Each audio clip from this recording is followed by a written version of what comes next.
આ રક્ષાબંધન ઉપર મોંઘી અને ભેળસેળવાળી બહારની મીઠાઈ લાવવા કરતા ઘરે જ ટેસ્ટી અને સોફ્ટ એવી મીઠાઈ તમે ઘરે જ બનાવી શકો છો.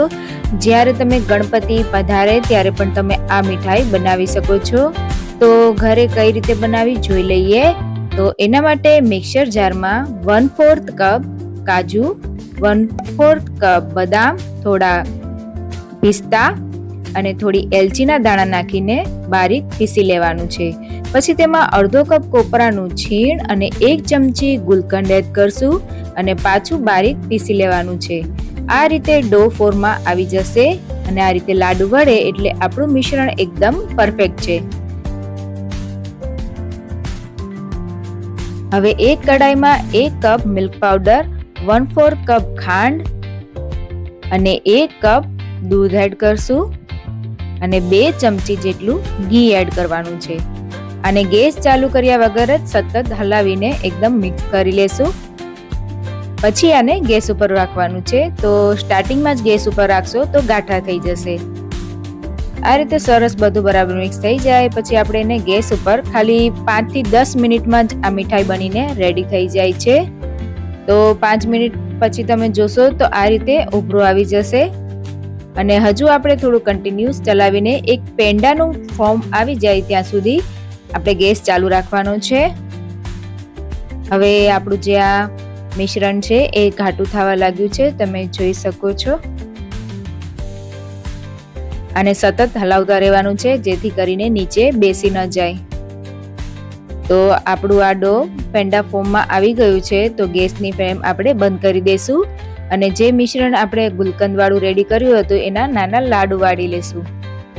હવે આ પેંડાનું ટેક્સચર છે એને થોડું હાથમાં લઈ એમાં થોડુંક થાબડીને પછી વચ્ચે આપણે જે આ ગુલકંદ વાળી ગોટી છે એ મૂકીશું અને સરસ બોલ વાળી લેશું. આ રીતે જ બધા આપણી મીઠાઈ રેડી કરી લેવાની છે.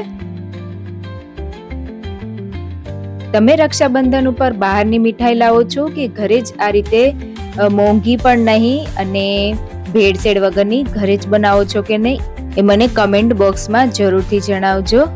તો આ રીતે બધી જ આપણે મીઠાઈ રેડી કરી લેવાની છે. આ મીઠાઈ જો તમે પહેલી વાર બનાવતા હશો તો પણ એટલી જ પરફેક્ટ બનશે. તો આ મીઠાઈ તમે એકવાર જરૂરથી બનાવજો.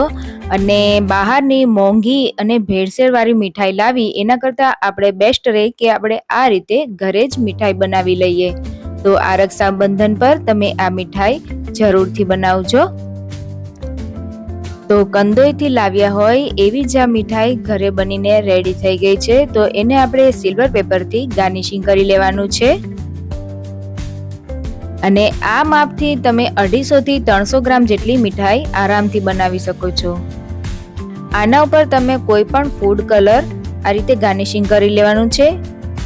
મેં અહીંયા દૂધમાં થોડું કેસર ઘોળીને રાખ્યું હતું, એનાથી જ થોડો કલર ગાર્નિશિંગ માટે યુઝ કર્યો છે. તો આ મીઠાઈ કેટલી સોફ્ટ અને અંદરથી કેવી બની છે એ હું તમને તોડીને પણ બતાડીશ.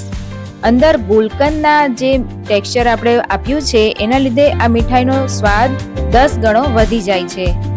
ફરી મળીશું નવી રેસીપી સાથે. હેપી રક્ષાબંધન.